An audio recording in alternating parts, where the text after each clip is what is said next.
Olá, meus irmãos, a paz do Senhor para todos vocês, telespectadores da TV Viva a Promessa. Você está na Escola Bíblica Especial. Eu sou Pastor Wilbert. É uma honra para mim poder me dirigir a vocês.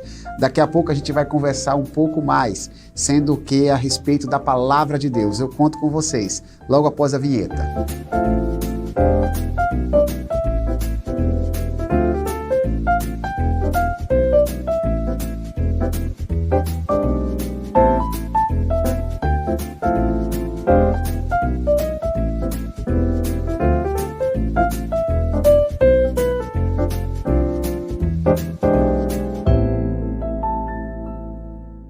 Voltamos, meus irmãos, vamos lá, vamos estudar a boa e perfeita vontade de Deus através da sua palavra.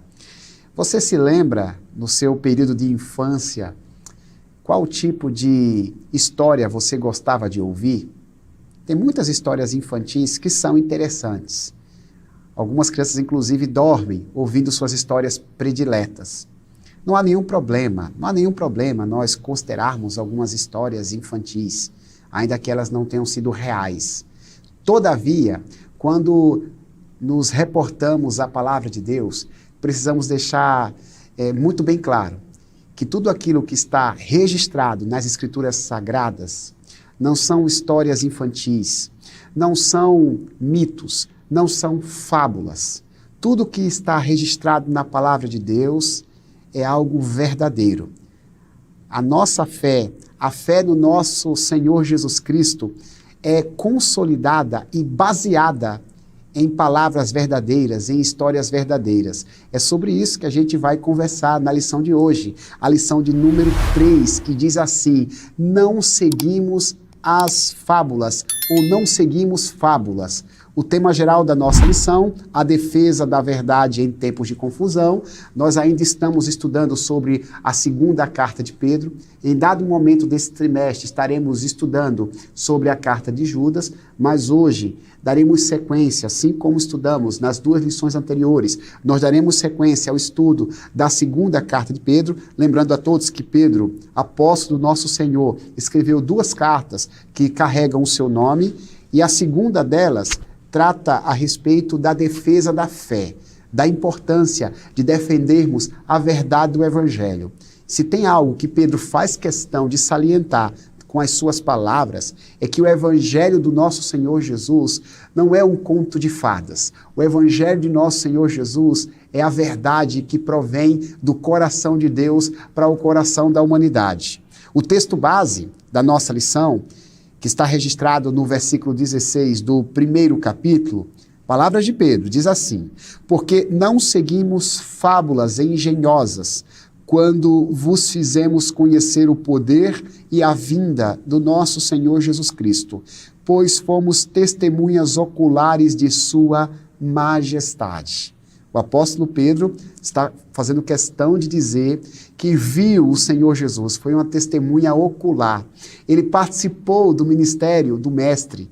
Tudo o que ele falava a respeito de Jesus, ele falava a partir de uma experiência pessoal. Ele se relacionou com o Salvador. Por isso que o evangelho que ele anunciava às pessoas do seu tempo era o evangelho cheio do poder de Deus, porque retratava, porque revelava a pessoa do Senhor Jesus, a verdade do Evangelho do nosso Salvador. Nós vamos conversar a respeito desse assunto sob a companhia do pastor Moisés Laurentino. Pastor Moisés Laurentino, hoje é pastor da Promessa Paulinha. É isso mesmo, pastor? Isso aí. Também é vice-superintendente da Convenção Regional Paulista das Igrejas Adventistas da Promessa, aqui no interior de São Paulo, sediado em Cosmópolis. É uma satisfação, pastor, ter você aqui com a gente. Fique à vontade para dar o seu parecer geral a respeito da lição de hoje. Amém, pastor Hilbert. Graça e paz a todos. É um tema, de fato, muito importante, né? Bastante oportuno para nós, embora uma carta escrita muitos anos atrás, né? Milenar. Essa carta para a gente é muito atual. Parece que a gente está falando dos nossos dias, né? Quando a gente estuda a segunda carta de Pedro. E aqui a gente vai estar refletindo de fato, como o pastor comentou, sobre os fundamentos da fé cristã. E quando a gente fala em fundamento e fé cristã, a gente lembra das palavras do Senhor Jesus Cristo, né? Quando lá em Mateus, no capítulo 7, a partir do versículo 24, ele deixa claro que se nós edificarmos a nossa fé, a nossa espiritualidade e uma base que não seja firme, se não for nele, a gente não vai ter sustentação para, em tempos de crise, em tempos de luta, em tempos de angústia, permanecermos firmados, né? Na fala dele, o homem que edifica a sua casa na areia, ele é considerado um homem imprudente. Descem os rios, sopram os ventos, né? A chuva cai e essa casa também cai porque ela não está edificada na rocha. Pelo contrário, se ela estiver edificada na rocha, as mesmas intempéries acontecerão, né? Vai vir chuva, ventos, rios, mas ela permanecerá firme por estar edificada na rocha. E a nossa fé, ela precisa estar então edificada não nas fábulas, mas na rocha que é Cristo e sua palavra. Muito bem, pastor. No decorrer da lição, a gente vai conversar um pouquinho aí sobre a historicidade das fábulas, porque para Pedro fazer diferenciação entre o evangelho e as fábulas é sinal de que as fábulas tratava-se de algo corriqueiro na época, algo conhecido, inclusive proclamado naquele tempo. Fato é que quando a gente fala da fé em Jesus, nós não estamos falando de mais uma alternativa religiosa. Nós estamos falando da maneira pela qual nós temos acesso a Deus. Por isso que a verdade do Evangelho é o fundamento da nossa fé, porque sem isso é impossível a gente tatear Deus por meio do nosso relacionamento com Ele. Pastor, nós vamos seguir aqui na nossa didática, partindo para as perguntas, dando a você liberdade também de se aprofundar um pouco mais no tema de hoje. A pergunta que vai aparecer aqui na tela para o pessoal de casa, e eu vou te fazer, ela tem como base o texto da segunda carta de Pedro, no capítulo 1, versículo 12 a 15. Nem sempre eu sugiro que faça-se a leitura, mas eu vou te incomodar um pouco, pastor, por favor, se puder fazer a leitura, se não todos, de alguns versículos desse trecho, do 12 ao 15, e com base nesse texto e no comentário do item 1 da nossa lição, responda por que se faz necessário relembrar as bases da fé, mesmo que alguns já estejam firmados na verdade. Amém. Aqui nós lemos assim, a versículo 12. Pelo que não deixarei de exortar-vos sempre acerca destas coisas, ainda que bem as saibais e estejais confirmados na presente verdade. E tenho por justo, enquanto estiver neste tabernáculo, despertar-vos com admoestações, sabendo que brevemente hei de deixar este meu tabernáculo, como também nosso Senhor Jesus me tem revelado. Mas também eu procurarei em toda ocasião que depois da minha morte tenhais lembrança destas coisas. Perfeito, pastor. É interessante aqui o versículo 12, que o apóstolo Pedro, ele deixa claro que ele sabia que esses irmãos, eles conheciam a palavra de Deus, eles conheciam a Deus. A gente vê aqui também por esse versículo que ele sabia que esses irmãos já estavam firmados em Cristo. Então ele diz que eles conhecem e que eles já estão firmados em Cristo, mas ainda assim ele decidiu lembrá-los das verdades do Evangelho. Pelo menos 3 motivos, né? A gente pode identificar aqui, na sequência dos versículos, para que Pedro ele tenha tido essa atitude. A primeira delas é a iminência de sua morte. No versículo 14 aqui, que nós lemos, o apóstolo Pedro ele diz que ele sabe que brevemente há de deixar o seu tabernáculo. Então Pedro, ele tinha ciência, né? Ele tinha consciência que brevemente ele estaria partindo, né? Ele deixaria esse mundo, só que ele queria partir deixando os irmãos assim bastante cientes disso. Pastor, só a título de explicação pessoal de casa, quando Pedro usa a expressão deixar o seu tabernáculo, ele está se referindo à sua vida terrena, né? Isso. Era uma expressão do seu tempo. Então, por isso que Pedro usa essa expressão, né? Que em breve deixaria aí o seu tabernáculo, né? Deixaria aqui a sua vida terrena. Continue, pastor, por favor. Isso aí. Então, o tabernáculo tem a ver com o corpo, né?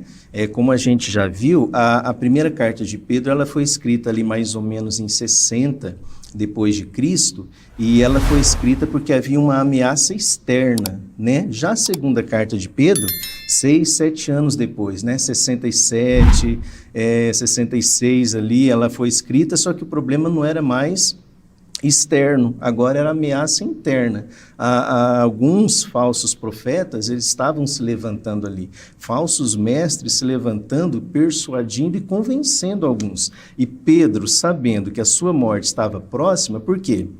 A gente sabe que Nero ele morreu em 68 depois de Cristo. Então a carta de Pedro ela é datada mais ou menos em 66 a 67, porque entende-se que Pedro morreu em Roma a mando de Nero, né? Esse Nero morre em 68, a carta ela foi escrita antes. E Pedro então, aqui bem próximo à sua partida, à sua morte, ele tinha essa preocupação de que os irmãos estivessem firmados na verdade, não nas fábulas, mas que eles estivessem firmados na verdade de Deus. Um outro ponto aqui importante, pelo qual Pedro ele relembra aos irmãos acerca da palavra de Deus, foi a importância da lembrança. A gente sabe que muitas coisas na nossa vida, a gente precisa constantemente estar recapitulando, relendo, né? Relembrando. Parece até que é um princípio bíblico, em especial no Antigo Testamento. Deus ele relembra, né? As festas, as cerimônias, tudo que acontecia ali era para que o povo não se esquecesse.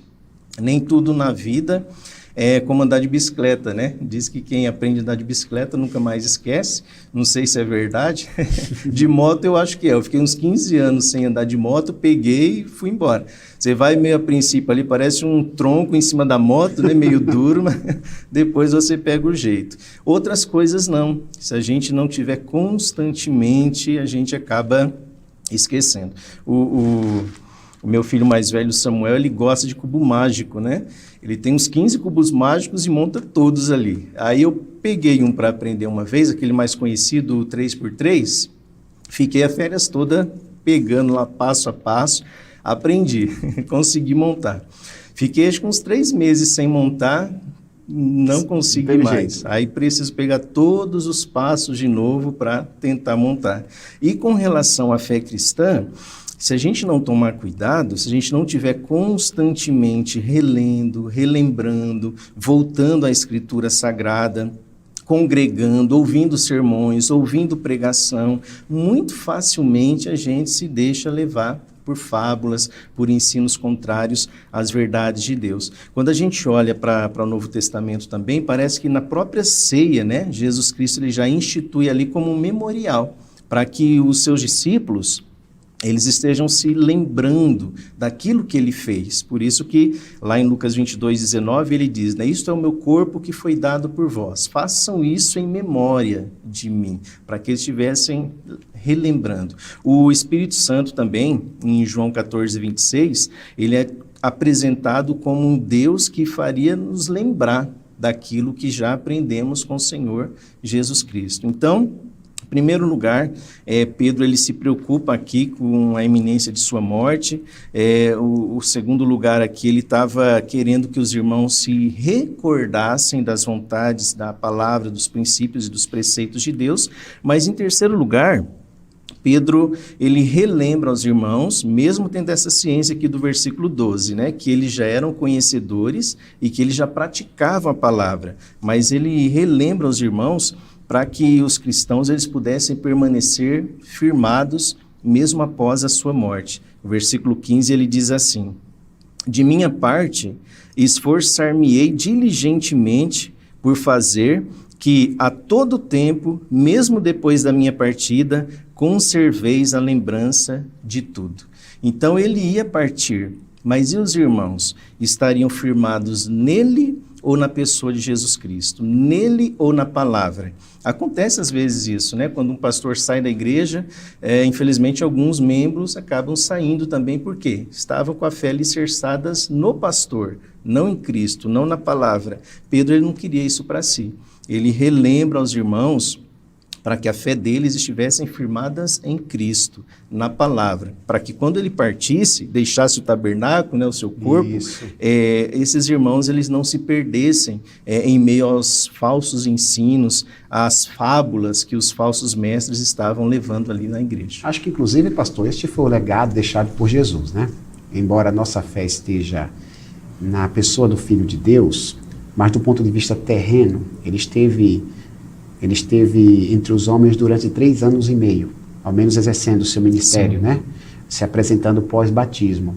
Então ele preparou pessoas para que pudessem cumprir a missão sem a sua presença física, para que pudessem continuar cultivando a fé sem a sua presença na terra. Então, assim, Jesus deixou esse legado. A proposta desse evangelho ser relembrado é para que as pessoas continuem firmes, independentemente das pessoas. Porque as pessoas passam, as pessoas morrem, mas o projeto continua. Sim. A palavra continua. Essa é a proposta, né? Exatamente. Até acho que Pedro fala isso também pela própria experiência dele, né? Na noite em que foi preso, Jesus ele disse aos discípulos, citando o profeta, olha, está escrito, ferirei o pastor e as ovelhas serão dispersas. E de fato aconteceu, né? Jesus foi morto, cada um foi para um lado. Só João ficou ali com ele até o final. Então depois, lá no livro de Atos, que a gente vai ver, Jesus ressuscita, né? Manda que eles vão ali ao Monte da Galileia, onde ele encontraria eles. Jesus dá algumas ordens, orientações, e eles voltam a se juntar. Mas com a morte de Cristo, os próprios discípulos, né? Inclusive Pedro, se dispersam. Exatamente. Então, na experiência dele, ele quer que os irmãos tenham firmeza, tenham inteireza de fé. A segunda pergunta, pastor, ela nos reporta a 3 versículos, né? Do primeiro capítulo da segunda carta de Pedro. E ela nos faz a seguinte proposta: apresente os argumentos que Pedro se utiliza para reafirmar a real existência de Cristo como base da fé. O que é que você tem a dizer sobre, pastor? Sim. Versículo 16 aqui, nós lemos assim, ó. Porque não nos fizemos saber a virtude e a vinda do nosso Senhor Jesus Cristo, seguindo fábulas artificialmente compostas, mas nós mesmos vimos a sua majestade. Porquanto ele recebeu de Deus, Pai, honra e glória, quando da magnífica glória lhe foi dirigida a seguinte voz: este é o meu filho amado, em quem me tenho comprazido. E aí no versículo 18, né, ele diz, e ouvimos esta voz dirigida do céu, estando nós com ele no Monte Santo. Então, o apóstolo Pedro, ele mostra aqui que a fé em Cristo, ela é uma fé que tem base, que tem raiz, que tem fundamento. Não é uma ficção, pastor. Não é diferente de toda a mitologia grega, Isso. né? Cada deus ali parece que tinha uma função, uma área de atuação, tinha hierarquias. A fé em Cristo não, é algo sólido, é concreto, é real. E é legal você falar isso, pastor, porque Sim. naquela época de Pedro, me permita, Sim. na época de Pedro, né, havia uma influência grega no mundo e a mitologia dos gregos era comumente replicada, reproduzida. E para os racionais, a mitologia grega era uma ficção, né? Talvez para os crentes nesses mitos não fosse, mas para aqueles que eram mais racionais, não, é mais um elemento da cultura dos homens. E Pedro faz questão de deixar claro, né? Não, o evangelho não é um mito. Sim. O evangelho é real, é verdadeiro, porque Pedro viu, Pedro acompanhou Jesus. Isso aí. Jesus não era mais um, né? Jesus era o. E aí ele começa aqui declarando que ele, os apóstolos, eles estão compartilhando aqui histórias reais.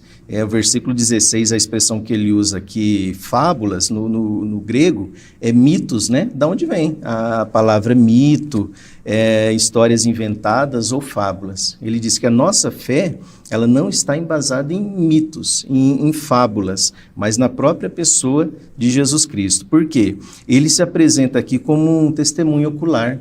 Ele diz que nós vimos, né?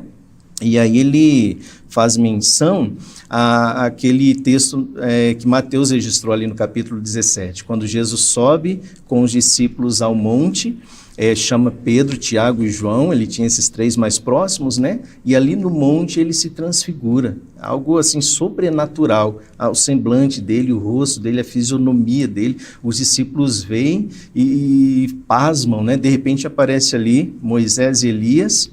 E mais, vem uma voz do céu, e essa voz diz: esse é o meu filho amado em quem me comprazo. Às vezes a gente lembra dessa fala de Deus só no batismo de Jesus, né? Isso foi repetida. Quando ele está ali sendo batizado, vem a voz do céu, vem o Espírito Santo como uma pomba, mas aqui também Deus ele testifica que Jesus é o Filho amado. Então o apóstolo Pedro aqui, ele enfatiza que, de fato, a presença de Cristo entre eles foi real. Ele viu, ele viveu, ele tocou, ele caminhou com o Senhor. Por quê? Os falsos mestres que estavam ali se infiltrando a igreja, eles começaram ali com algumas crenças estranhas, que lá na frente, no segundo século, foi colocado como gnosticismo. Mas aqui era um princípio do gnosticismo. Entre algumas crenças dele, uma delas era que Jesus não veio em carne. Por quê? Eles entendiam que o corpo era mau, a carne, a matéria era má. E se a matéria é má, se Cristo é Deus, ele não poderia ter vindo em carne. Aí surgiu algumas crenças lá como docetismo, a ideia do doceu lá no grego é parecer, né? Eles diziam que Cristo apenas parecia ter um corpo físico, mas ele não tinha um corpo físico. Aí o outro extremo, não, então se ele tivesse um corpo físico, se ele veio em carne, ele não era Deus. Olha só as heresias, né, que eles estavam colocando ali. Então eles não aceitavam que Cristo tinha um corpo, ou se Cristo tivesse um corpo, ele não era Deus. Aí vinham as fábulas, né? E Pedro, ele combate isso aqui. Ele diz, não, eu vi Jesus Cristo. Ele tem um corpo. Eu vi ele é Deus.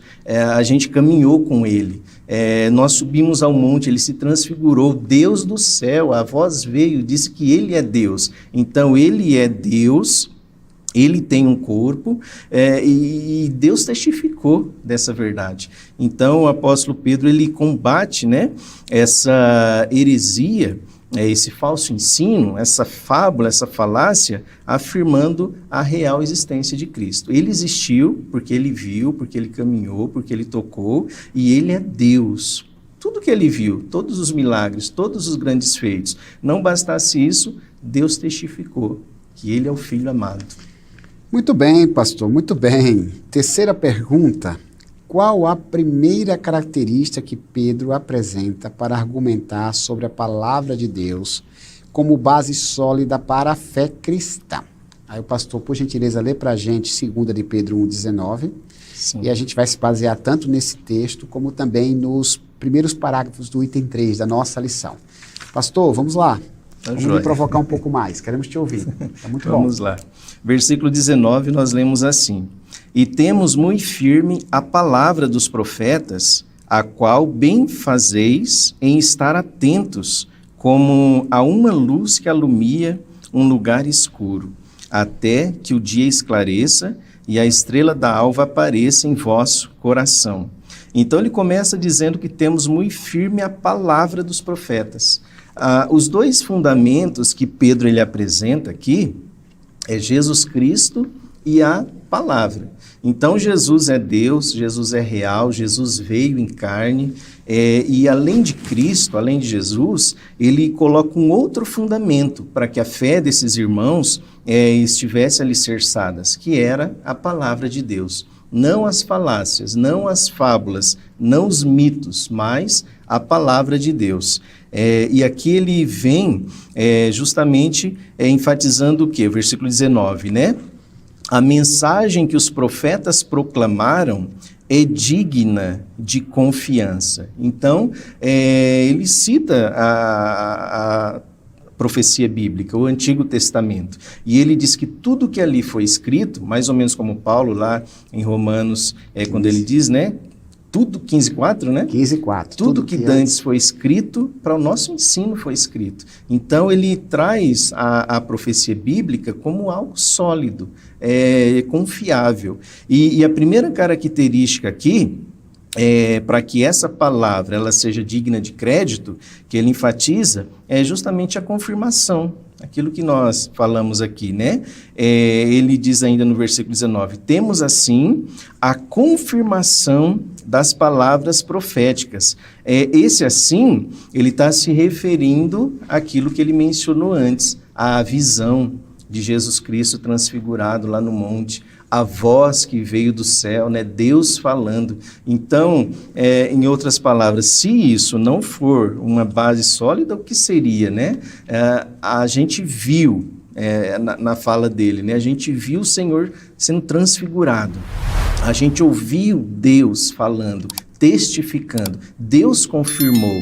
Então, a palavra, ela é digna de crédito, ela é digna de confiança. Então, aqui, a gente pode acreditar, segundo a afirmação do apóstolo Pedro, porque a visão ela é uma espécie de antecipação do reino. A visão que eles tiveram ali de Cristo Jesus. E a voz vinda do alto, ela prova que as palavras dos profetas, elas foram verdadeiras. Tudo que estava escrito, que ele viria, que ele nasceria, que ele morreria, que ele ressuscitaria. Então, tudo que estava escrito, de fato, se cumpre, né? Na pessoa de Cristo Jesus e em sua palavra. Então, Pedro está deixando muito bem claro que a fé cristã não é baseada numa experiência humana. Sim. Né?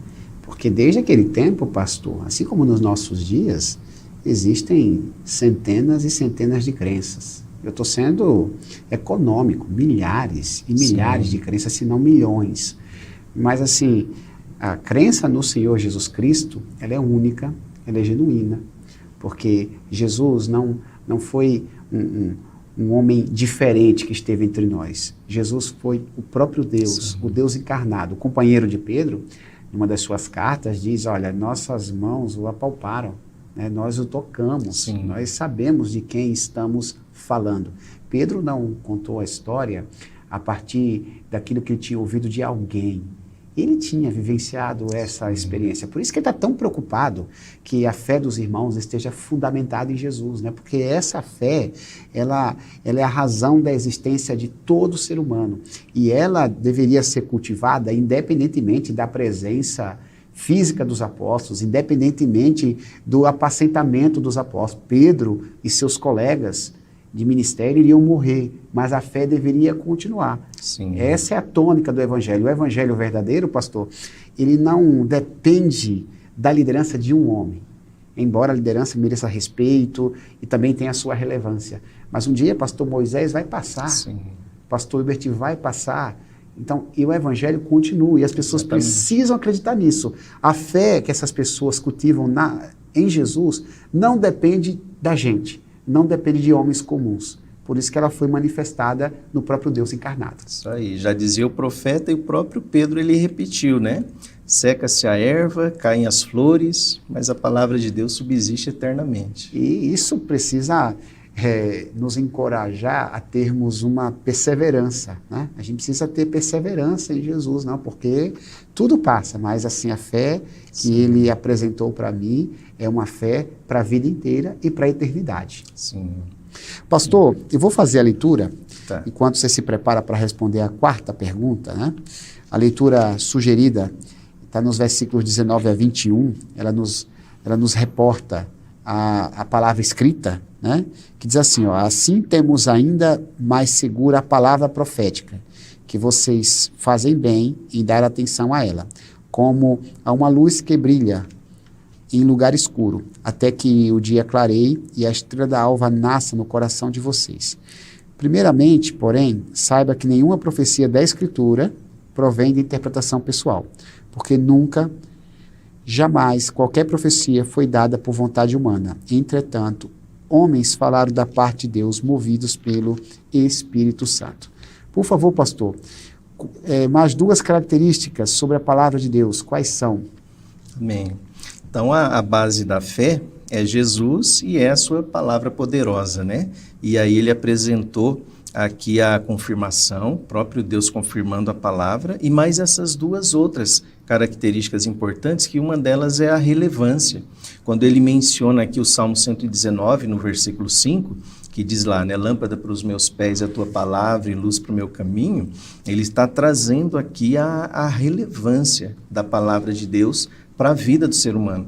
É comum a gente ouvir pessoas dizendo assim, olha, se eu tivesse conhecido Cristo antes, né? Se eu tivesse conhecido o Evangelho antes, não teria errado tanto na minha vida, não teria dado tantas cabeçadas na minha vida.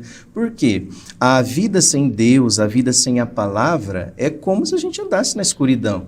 A gente vai com todo mundo, né? A gente vai com as fábulas, a gente chega final do ano aí se veste de branco, porque todo mundo está de branco e acha que isso por si só vai trazer paz. Vai trazer luz. Vai trazer luz. Não tem nada a ver. Alguém gosta de usar branco, quer passar, sem problema, de verde, mas né? não vai alterar em nada na sorte dessas pessoas. Não vai alterar em nada. O problema é quando se faz isso achando que vai trazer boas coisas. Mas, quando a gente não tem a luz da palavra, a gente vai pela lanterna, né, das pessoas e vai guiando a nossa vida por um pouco que ouviu aqui, o que ouviu ali, e vai tendo assim uma fé mística, né, supersticiosa.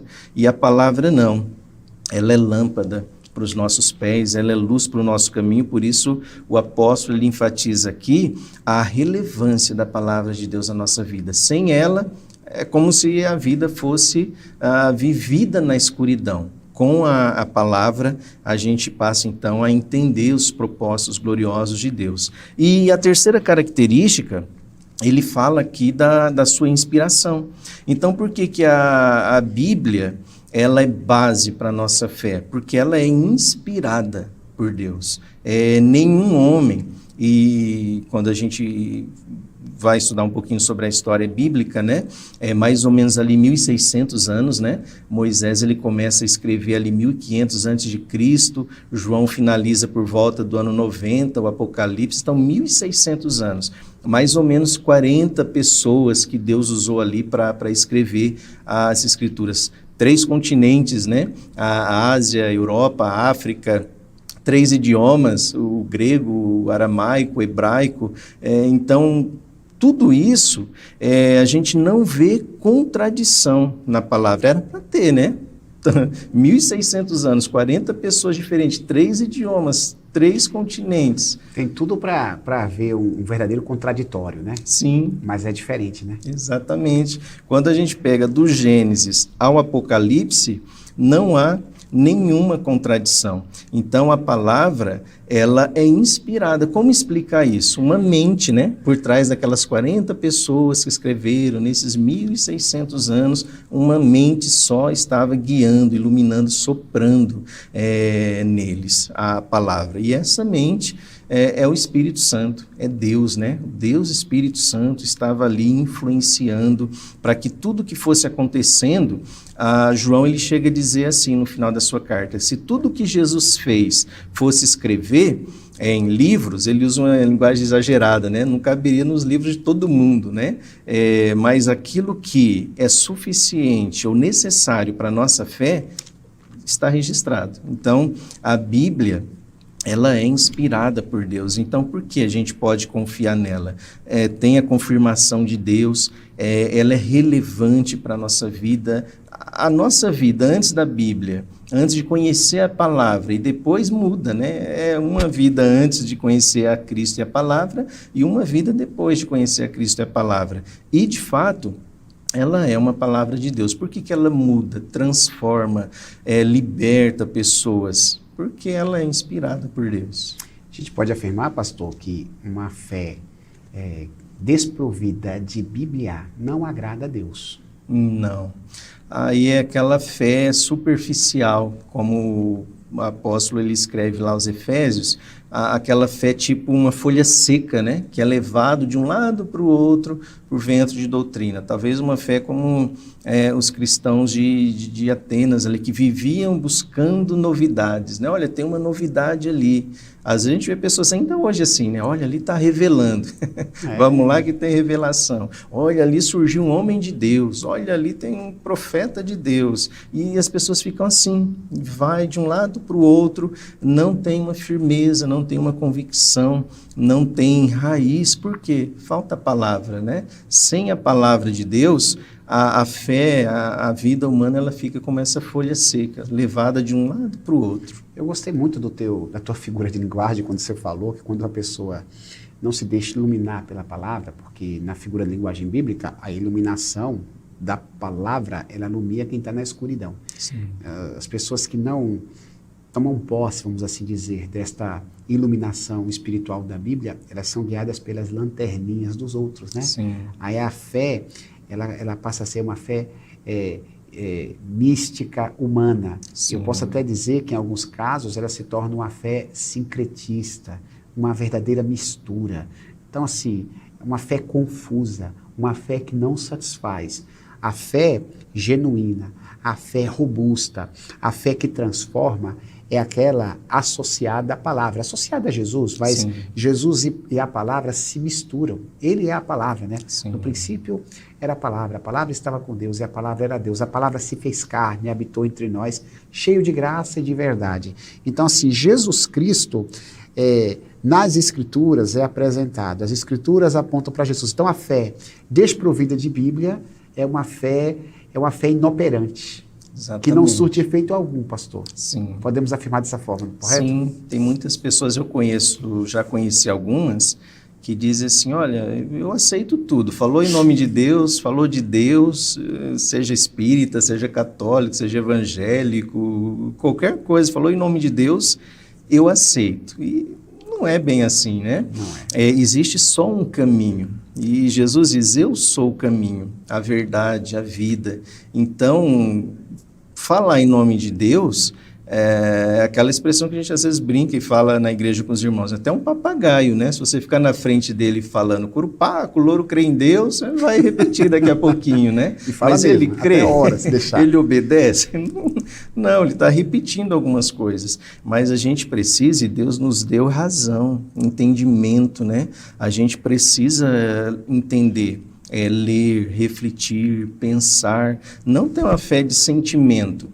Chorar, se você está na deprê lá, né, a namorada largou o rapaz, ele põe uma música do Bee Gees lá, ele vai chorar, põe Roberto Carlos, ele vai chorar. Nós somos sensíveis, isso faz parte da nossa humanidade, né? Isso aí. Como a gente às vezes chorar na igreja, durante um louvor, um momento assim de adoração, não necessariamente diz muita coisa. A Bíblia, ela não orienta a gente a viver por emoção. É claro que a emoção faz parte, né, da vida cristã. Não posso ser seco, que nem um poste também, né? Aquela pessoa que não sente a presença de Deus, que não chora, que não se emociona. Tá assim, Deus operando grandemente na igreja e eu tô lá, né, de cara fechada, indiferente, incomodado ainda com algumas pessoas, talvez estão experimentando aquela presença sobrenatural de Deus. Não, eu devo me envolver, mas ainda que eu não sinta, eu preciso crer que Ele está ali, que Ele é real, que Ele é presente, eu sentindo ou não. Sentir é maravilhoso, mas a nossa fé ela não deve ser embasada em sentimentos, mas de fato naquilo que está escrito, né?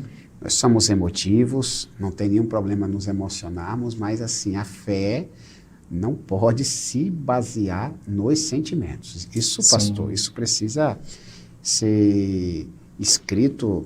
Isso precisa ser escrito nos lugares que a gente possa ler sempre. A fé não pode se basear nos sentimentos. A gente tem que basear a nossa fé naquilo que a gente crê, né? O apóstolo Paulo dizia, eu sei em quem tenho crido. Essa expressão sei diz muito, né? Eu sei. Jó, no Antigo Testamento, no meio das suas dores, diz, eu sei que o meu Redentor vive. Então, essa ideia de saber, ela indica uma fé sadia, uma fé fundamentada na verdade, na pessoa de Jesus. Verdade, eu já tive algumas experiências, talvez você também, talvez quem está acompanhando de casa também. Você vai, né, passa um curso bíblico para a pessoa e passa meses, talvez até anos ali, né, ministrando um curso bíblico. Aí essa pessoa, ela diz assim, olha, eu vou para a igreja. Se eu me sentir bem, eu fico. Mas espera aí, você passou um ano estudando a Bíblia, mostrando a palavra, o Evangelho, mas se ela não se sentir bem, quer dizer, eu vou procurar um outro lugar que eu me sinta bem. E muitas pessoas estão procurando igrejas onde ele se sinta bem. Ele gosta do louvor, do estilo de música, ele gosta do estilo da pregação, ele gosta talvez da disposição ali, né, dos móveis da igreja, ele quer se sentir bem. É muito bom se sentir bem, mas não adianta eu me sentir bem em um local onde Deus não se sente bem, né? Onde ele está incomodado, talvez com um ensino que está sendo trazido ali em nome dele. Pior isso, né? Em nome dele, um falso ensino, como acontecia aqui, né? O apóstolo Pedro, ele estava incomodado com esses falsos ensinos que estavam entrando na igreja. E o pior, alguns irmãos se sentindo bem. Pedro incomodado. Se de fato a gente ama Deus, a gente ama a palavra, a gente nunca vai se sentir confortável com falso ensino. Nunca vamos nos sentir confortáveis com mitos, com fábulas, ainda que está dando certo em todos os lugares. Olha lá, está bombando, está enchendo lá, né? Se não tiver base na palavra, se não for de acordo com o que Cristo nos ensinou, isso para a gente deve ser insignificante. Rechaçados, né? O próprio Paulo escreveu aos Gálatas, né? Ainda que nós mesmos, o anjo do céu, vos anuncie um outro evangelho, além daquilo que já temos pregado, seja considerado amaldiçoado, anátema. Sim. Essa é a expressão. Não vivemos por aquilo ou não devemos viver pelas coisas que dão certo, mas pelas coisas que são certas. E nada mais certo que a própria palavra. Pastor Moisés, a parte conclusiva da nossa lição, ela nos apresenta duas recomendações. A primeira delas é a seguinte: a vida e a obra de Jesus são a base para a nossa fé. Relembre isso. A palavra de Deus inspirada é a base para a nossa fé. Relembre isso. De maneira sucinta, pastor, por gentileza, conclua os seus comentários aqui com base nessas duas afirmações. Amém. Então, de fato, a vida e a obra de Jesus, elas são a base para a nossa fé. Nós não vimos, como o apóstolo Pedro aqui, né, e outros que tiveram o privilégio de vê-lo pessoalmente, mas a gente já leu, nós ouvimos, nós conhecemos, e o próprio Cristo, quando Tomé, ele se apresenta diante dele e Jesus mostra ali as mãos, né, feridas, Tomé se prostra na presença de Cristo e diz: Deus meu, Senhor meu. E aí Jesus o repreende: olha, porque você viu, você creu, mas bem-aventurado aqueles que não viram, mas creram. Então, fisicamente, a gente não viu Jesus ainda, a gente tem essa esperança, vamos vê-lo um dia, mas a gente leu, ele teve esse cuidado de deixar a Bíblia para nós. Todo mundo tem uma Bíblia em casa, 2, 3, 4, quantas Bíblias, né, nós temos em casa, mas a questão a gente tem lido, nós temos valorizado, nós temos vivido a palavra de Deus, então nós precisamos crer em Jesus, e essa crença em Jesus, ela virá pela palavra de Deus. Por ouvir falar apenas, a gente pode crer num Jesus que não é bíblico. A gente pode ter uma imagem de um Jesus que não é esse Jesus da palavra. Então é necessário a gente crer nele, de acordo com o que está escrito na palavra de Deus. A gente está aí, janeiro, né? Mês de janeiro, começando o ano. Por que não começar um ano bíblico? É importante a gente ler parte das Escrituras. Nós vamos ser desafiados aqui a ler o Evangelho de Marcos. Mas por que não dar um passo a mais? Por que não sair um pouco dos Salmos, dos Provérbios, ter um programinha de leitura bíblica e, de fato, lermos a palavra, nos alimentarmos dessa palavra, para que, de fato, a nossa fé ela esteja firmada em Jesus Cristo, né? E em sua palavra. Perfeito, pastor. Muito obrigado, companheiro. É um prazer ter você aqui com a gente. Retorne mais vezes. Amém. Queremos ter o prazer de tê-lo aqui. Muito obrigado. Eu agradeço. Receba aí a gratidão da TV Amém. Viva a Promessa e da nossa audiência, que Amém. certamente está feliz com sua presença Amém. aqui.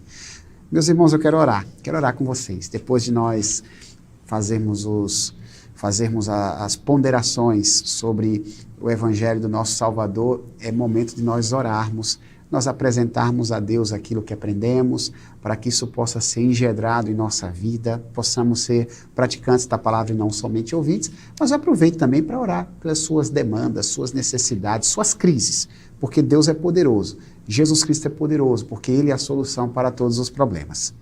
Maravilhoso Deus, eu te agradeço por mais uma vez estar aqui com os meus irmãos que nos assistem, ao lado do pastor Moisés, viemos relembrar o fundamento da nossa fé, a pessoa de Jesus Cristo, que é revelado por meio da sua palavra, que tudo aquilo que nós aprendemos hoje possa fortalecer a nossa comunhão contigo, possa nos inspirar a continuar te servindo com alegria, que possamos passar todos os dias das nossas vidas aos teus pés, seguindo, meu Deus, os teus princípios. E isto possa fazer toda a diferença no modo como nos relacionamos com aqueles que estão à nossa volta.